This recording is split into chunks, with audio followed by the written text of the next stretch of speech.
Hello दोस्तों, वे trans नमस्कार। मैं दीवान सिंह।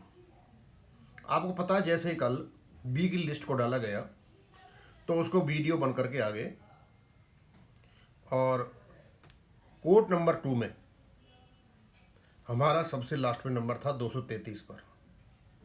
उसके बहुत ही निराशाजनक वीडियो हमारे कुछ लोगों ने बनाए बिना ये देखे हुए कि एक्चुअली उनमें है क्या। हमने उनको देखा और पता चला 11 तारीख को केवल और केवल कोर्ट ने 4 केस लगा रखे हैं, तारीख लिखी होती है उसमें, और 12 तारीख को केवल एक केस लगा रखा है कोर्ट ने, और वो है सिंगला साहब वाला केस। और कोई केस नहीं लगा रखा। यूँ तो लिस्ट तो बनेगी 20 केसों की, लेकिन जो 12 तारीख को डिसाइडेड केस है जो लगना चाहिए वो है सिंगला साहब वाला केस। इसका मतलब 12 तारीख को हमारा केस लगेगा। अब किस नंबर पे आता है पता चलेगा। जैसे मैंने वीडियो डाला तो थोड़े लोगों को शांति हुई, और ये भी मैं 10 बजे या 10:30 बजे डाला, और उसी से प्रेरित होकर के पाटनी साहब ने एक लेख लिखा है, संपादकीय है। उससे पहले और मैं बताना चाहूँगा, आशंका की जा रही है कि पीएनबी की ओर से अटॉर्नी जनरल तुषार मेहता साहब केस लड़ेंगे। यदि मेहता साहब केस लड़ते हैं तो हमने भी एक यहाँ से उनसे अनुरोध करेंगे कि आपकी जो इमेज है आज देश में राष्ट्रीय सुरक्षा के लिए, राष्ट्र की एकता के लिए और मानव मूल्यों के लिए, वो आपको अनुमति नहीं देती कि आर्टिकल 21 का दंश झेल रहे जो हमारे बैंक पेंशन उनके खिलाफ आप केस लड़े, और शायद लड़ेंगे भी नहीं। हम उनसे रिक्वेस्ट करेंगे अपने चैनल के माध्यम से। अब डायरेक्ट तो हमारा कुछ कहना नहीं और कह भी नहीं सकते, चैनल से तो कह ही सकते हैं। लेकिन मैं एक बात और बताना चाहता हूँ, इसको बाद में शुरू करूँगा। ध्रुव मेहता साहब कुछ कहना चाहते थे, लेकिन जज साहब ने कहा mister Mehta your arguments are irrelevant. हम बड़े खुश हुए थे, लेकिन उसके पीछे कुछ और भी छुपा हुआ है। शायद उनको एक संकेत था कि अपडेशन तो है और करना पड़ेगा, आप अपने को फालतू मत उलझाओ, इमेज पर फर्क पड़ेगा, पॉपुलरिटी पर फर्क पड़ेगा, और उनको नहीं बोलने दिया। और शायद बाद में बातें होंगी, हुई भी होंगी, और यही लग रहा है मेरे को 25 तारीख को, इसलिए शायद वो नहीं बोल पाए। अभी वो दूसरा रास्ता अपना रहे हैं। वो इसी असमंजस में कि हम अब तक आतंकियों के खिलाफ, देश से साथ गद्दारी करने के खिलाफ, anti national anti social elements के खिलाफ, राष्ट्रीय मुद्दों को महत्व पर बोलते रहे हैं, संविधान की रक्षा करते रहे हैं। आखिरकार आर्टिकल 21 के खिलाफ कैसे बोले? मेरा यह मानना है कि शायद 12 तारीख को यदि तुषार मेहता साहब आते हैं तो पेंशन अपडेशन का कोई प्रपोजल लेके आएंगे, या तो आरबीआई लाइन पे लेके आए या रेगुलेशन बेस्ड लेकर के आए। कुछ न कुछ तो आएगा। मुझे नहीं लगता है कि आर्टिकल 21 पे बोलेंगे, और बोलेंगे तो स्वाभाविक सी बात है, उन्होंने जो इमेज बनाई है एक ऐसे महापुरुष की, उस पर दाग तो लगेगा। करेंगे, हम वीडियो बनाएंगे, उसमें बताएंगे सारी बातें। अब मैं यहाँ आता हूँ एडवोकेट कमल पाटनी साहब का ये लेख, जो उनको पता चला कि 12 तारीख को केवल हमारी तक, मतलब केस में 233 नंबर एक हमारे में लिखा है, 233 केसों में 12 तारीख को केवल और केवल हमारा केस लिस्ट है। लिस्ट तो 20 की बनेगी, लेकिन लिस्ट एक ही है, और वो है सिंगला केस, और वो भी पार्ट हर्ड। तो हम यहाँ आगे चलते हैं कि हो सकता है फर्स्ट नंबर पर हमारा आए, और फर्स्ट नंबर पर भी नहीं आए तो बाद में आ जाए, क्योंकि शुरू में जो नाटकबाजी होती है, कोई आता नहीं है, वो प्रॉब्लम होती है। तो बाद एक पाए, 2 पाए, 3 पाए, केस तो लगेगा। 12 तारीख को केस लगेगा, ये कन्फर्म है, क्योंकि हो नहीं सकता 12 तारीख को जब लिस्ट है तो नहीं लगे। अब यहाँ कमल पाटनी साहब ने कई प्रकार की बातें की हैं, बहुत ज़रूरी है ये चीज़ वहाँ तक पहुँचाए। वो कहते हैं संपादकीय, क्यों इस संपादक में लिखते रहते हैं, पेंशन अपडेशन क्या 12 मार्च 2026 न्याय के इतिहास की नई सुबह बनेगा? देश के बैंकिंग व्यवस्था को दशकों तक मजबूती देने वाले हजारों अधिकारी और कर्मचारी आज एक ही प्रश्न के साथ न्याय की प्रतीक्षा कर रहे हैं।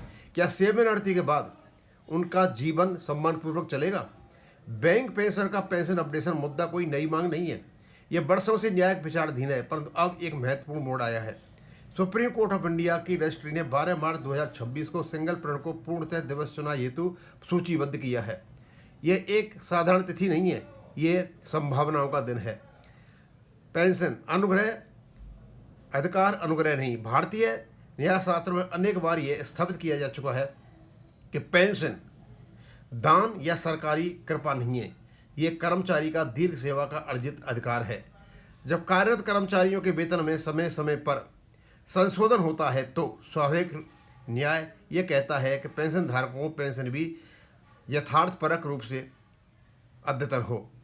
ऐसा नहीं होता है तो समान कार्य, समान संस्था, समान सेवा पृष्ठभूमि या व्यक्तियों के प्रति असमानता उत्पन्न होती है, जो संविधान के मूल के सिद्धांतों के विपरीत है। तारीख पर तारीख, न्याय की विलंब की अन्याय। भारत में न्यायिक विलंब एक गंभीर विमर्श का विषय रहा है। वरिष्ठ नागरिकों 65 दिन की आयु 65, 70, 75 या उससे अधिक है, वे वर्षों तक केवल अपनी तारीख की प्रतीक्षा करें। ये न्याय की आत्मा के अनुरूप है।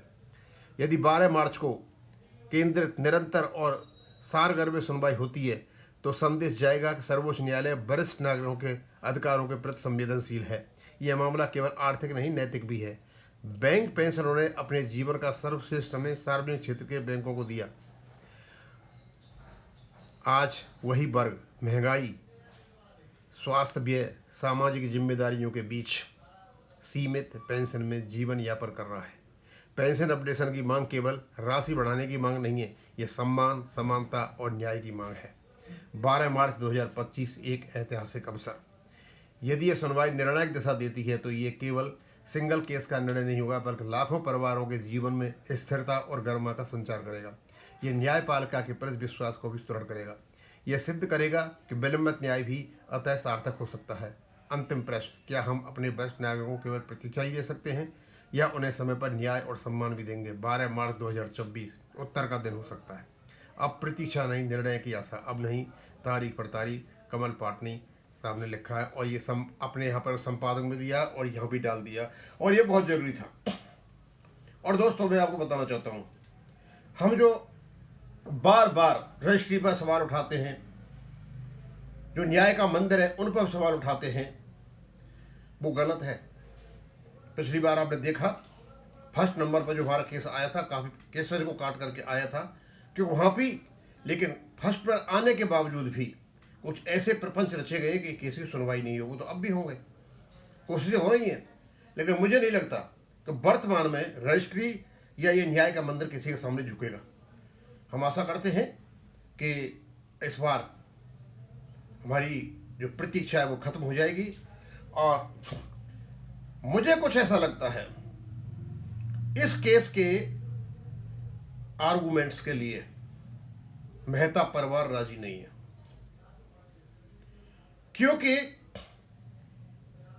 बैंक पेंशनर्स के खिलाफ आर्गुमेंट करना मेहता परिवार को अपनी पॉपुलैरिटी, अपनी इमेज, अपनी शान सब गंवानी पड़ेगी। इसलिए वो कट कटते कटते नजर आ रहे हैं। हो सकता है कि बीच का रास्ता निकल रहा हो और यहां भी वो नाम कमा जाए कि ठीक है, इनको पेंशन अपडेशन देते हैं। अब वो एक अलग पहलू है, लेकिन हमारे साइड के जितने भी वकील हैं, एडवोकेट हैं, दे मस्ट गो प्रिपेयर्ड। और कुछ हमारे जो संगठन है, रिटायरीज, अराइज और AIB पार्क, इसमें कोई शक नहीं है, आप अपना समय दे रहे हो, अपना पैसा दे रहे हो, लेकिन आप थोड़ा सेल्फ ग्लोरिफिकेशन से बचें। बहुत खतरनाक चीज़ होती है। अल्टीमेटली जब केस हो जाएगा तो आप 1000 बार कहेगा, कोई आपको ऑब्जेक्शन नहीं करेगा। समय दिया है आपने, आर्गूमेंट नहीं किया, समय किया है, पैसा दिया है, उस चीज़ को मुकर नहीं सकता। EIBRF को कोई पूछेगा भी नहीं, वो तो वैसे ही बदनाम हो रहे हैं 100% न्यूट्रलाइजेशन केस में से उन्होंने जो खेल खेला था। तो इसमें कोई शक नहीं है, लेकिन लंबी लंबी फेंके नहीं, क्योंकि ऑडियो और वीडियो क्लिप दोनों लोगों के पास आ रहे हैं और आप लोगों से ज़्यादा जानकार बाहर बैठे हुए लोग हैं, उनको वो विश्लेषण भी करना जानते हैं, इंटरप्रिटेशन भी करना जानते हैं और उसका कम्युनिकेशन भी और ट्रांसमिशन करना भी जानते हैं। तो हम तो यही कहेंगे, आप लड़ें, हमारा अंदरूनी सहयोग आपके साथ है। हम केवल एक ही बात पे हैं कि आर्गुमेंट बढ़िया करें और फंड थ्योरी को बिल्कुल ही नहीं आने दें, क्योंकि फंड का आपसे कोई लेना देना नहीं है। मैं यहीं ख़त्म करूँगा। थैंक यू, धन्यवाद।